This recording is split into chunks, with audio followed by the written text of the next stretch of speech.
Medicinal cannabis is a contentious issue, with many calling for easier access to the drug and lower costs since the death of Nelson teenager Alex Renton last year. It's almost a year since Alex passed away in Wellington Hospital after 3 months of being in a coma while in a state of prolonged seizure. Chrissy Smalls spoke to Rose Renton, mother of Alex and long-time campaigner for access to medicinal cannabis. Rose, it's almost a year officially since you lost Alex, though you did lose him a wee bit before that.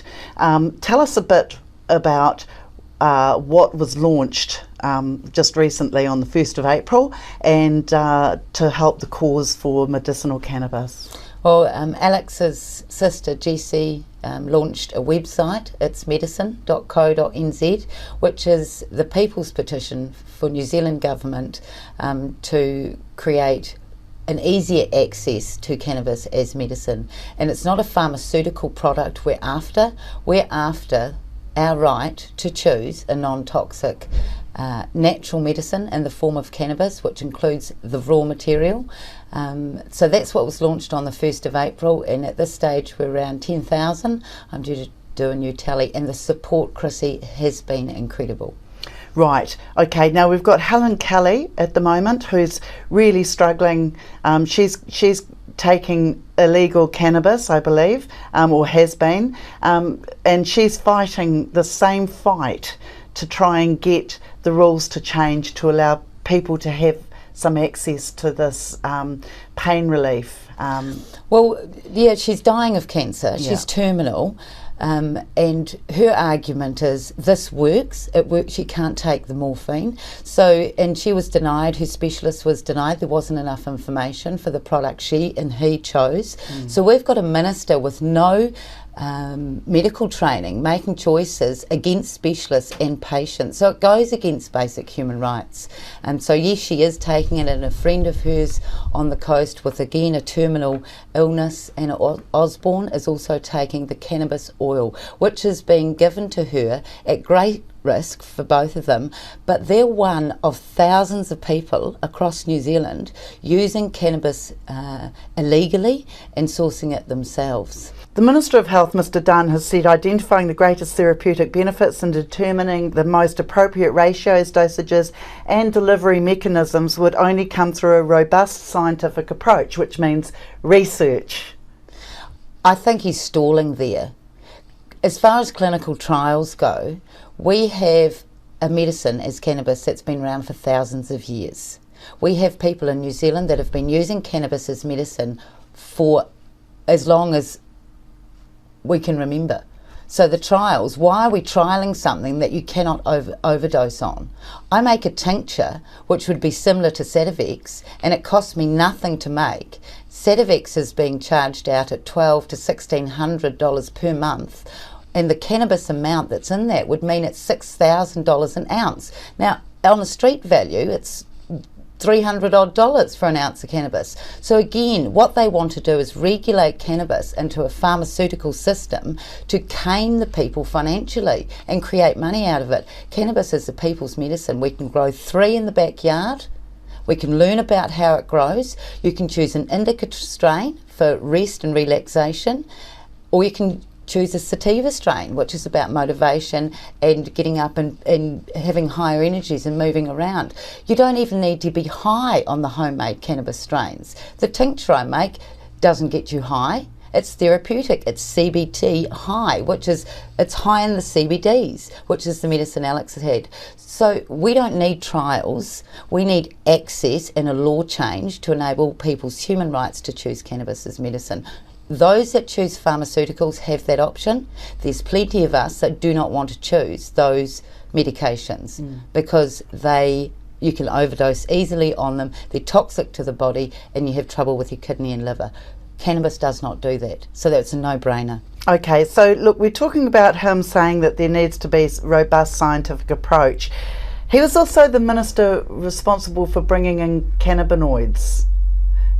Did he go through that same robust scientific approach with those? The synthetic highs? I don't believe he did. So he allowed synthetic cannabis into New Zealand with dire results extreme stresses to families, young people addicted because they couldn't get natural cannabis, life-threatening, psychotic behaviour. He didn't test those. He allowed his son to make millions by accessing those and bringing them into New Zealand. And yet we sit here and fight for a natural, non-toxic cannabis medicine.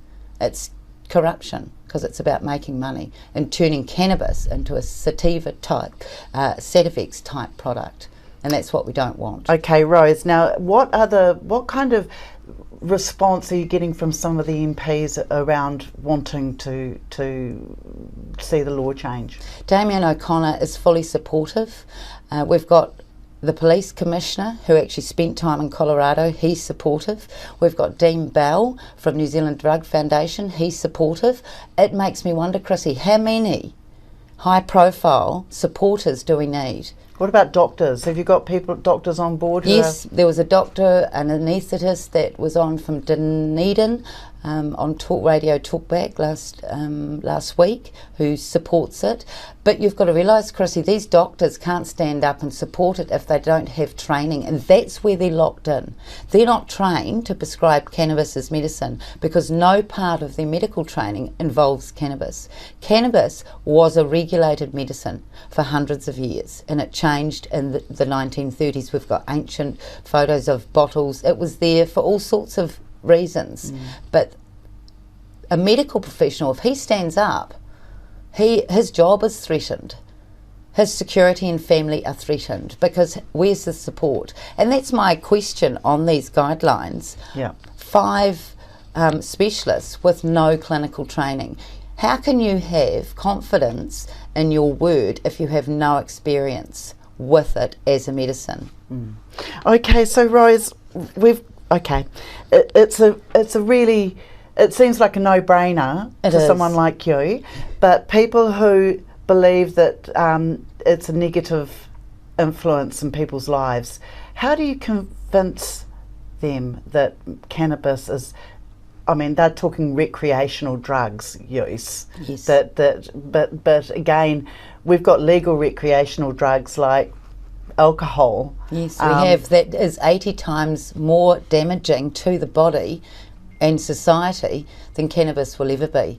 And I think there's been a lot of people, in my experience, that have had a bad experience with cannabis, and it's often related to mental health. But there's studies coming out now that, in fact, cannabis is the safest form of regulated medicine for mental health. Yes, youth are interested in getting high. Everyone's been young and they are excited by that potential. But if you step back and question why the young ones are interested in it, it's high CBD. It's an antidepressant. It helps them sleep. It calms them down. And so you can easily choose to use cannabis safely without the high. And it's the lack of education, Chrissy. Cannabis has only really become a conversation in mainstream since Alex died. And that's what we need. I would like people to educate themselves to the benefits. There's a positive and negative on everything. But if you allow alcohol to be mainstream, which we've had in our society forever, and you put cannabis beside it, they don't compare. They're worlds apart. Cannabis is a peaceful, spiritual, healing, calming, relaxing, natural, non-toxic drug. Well, it just grows, doesn't it? I mean, it's a fascinating plant. It's just a plant, whereas with all the other substances, they are manufactured. Yeah, they are. And our body is no good on manufactured drugs. Okay. All right, but okay. So, where to from now for cannabis, medicinal cannabis? Continue with the petition, and hopefully by the end of this year present it with Damien to Parliament.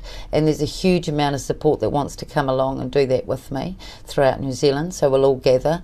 Once that's in, we've got a new election coming up, and that's going to be a really interesting journey. Who's going to work with who? The only party that has cannabis law reform is the Green Party, and they're looking at working with Labour. But who knows? I know National will not change the cannabis laws. They cannot see how they can make the money they've made out of pharma and alcohol. So it will be an interesting 18 months. Right, okay. And, well, we'll just wait and see what happens with the future of cannabis, medical cannabis. And maybe people will be able to go to your website, which is it's medicine.co.nz.